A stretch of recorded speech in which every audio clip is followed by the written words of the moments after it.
তারা কোনোভাবে মেনে নিতে পারছে না যে এখানে আমি মেয়র হয়ে বসি, যার কারণে নতুন নতুন জটিলতা তাদের মাথা থেকে বের হচ্ছে।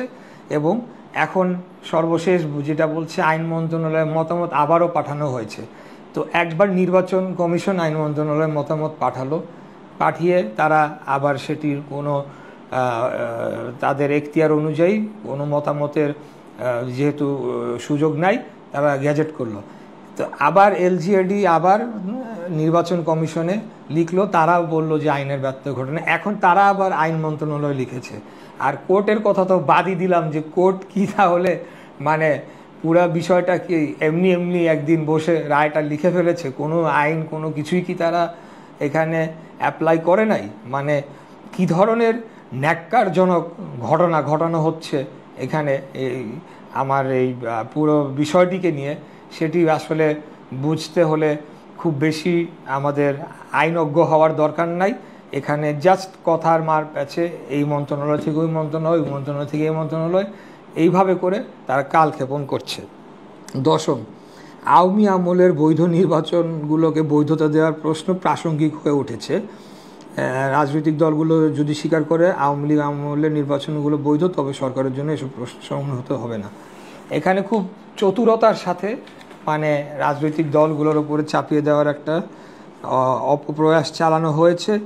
এখানে আমি খালি খুব শর্ট করে বলবো, আওয়ামী লীগের আমলের নির্বাচন নিয়ে এখানে আমার কথা বলার কিছু নাই, কারণ সেখানে বিভিন্ন সময়ে বিভিন্ন ধরনের বিভিন্ন পন্থায় নির্বাচন হয়েছে, সংসদ নির্বাচন, স্থানীয় সরকার নির্বাচন থেকে শুরু করে নানা কিছু।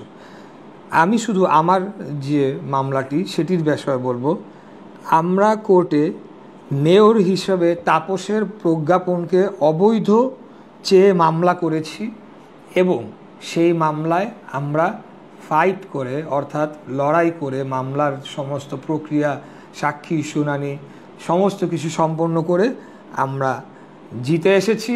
আমরা ন্যায় বিচার পেয়েছি এবং এর মাধ্যমে যে তাপসের প্রজ্ঞাপনকে যে অবৈধ চাওয়া হয়েছিল সেটি এস্টাবলিশড হয়েছে এবং আমাকে বৈধভাবে মেয়র ঘোষণা দেওয়া হয়েছে।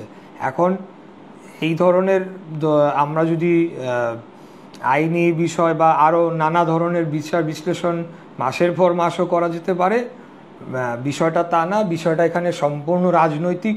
আমি সেই দিকে এখনও যাব না, ওইটার বিষয় আমি জনগণকে পরে বলবো।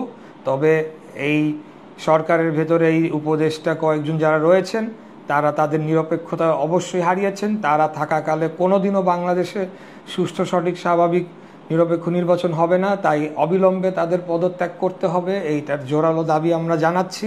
এবং আমাদের সর্বজন শ্রদ্ধেয় অন্তর্বর্তীকালীন সরকারের প্রধান ডক্টর মোহাম্মদ ইউনূস সাহেব, উনি এই বিষয়গুলোকে নজরে আনবেন এবং এই সব উপদেষ্টাদেরকে বাদ দিয়ে সম্পূর্ণ নিরপেক্ষ উপদেষ্টা পরিষদ তৈরি করে জাতিকে একটি সুষ্ঠু, সঠিক নির্বাচন উপহার দেবেন, এই আশাই আমরা করছি এবং এটাই বাংলাদেশের জনগণের কাম্য।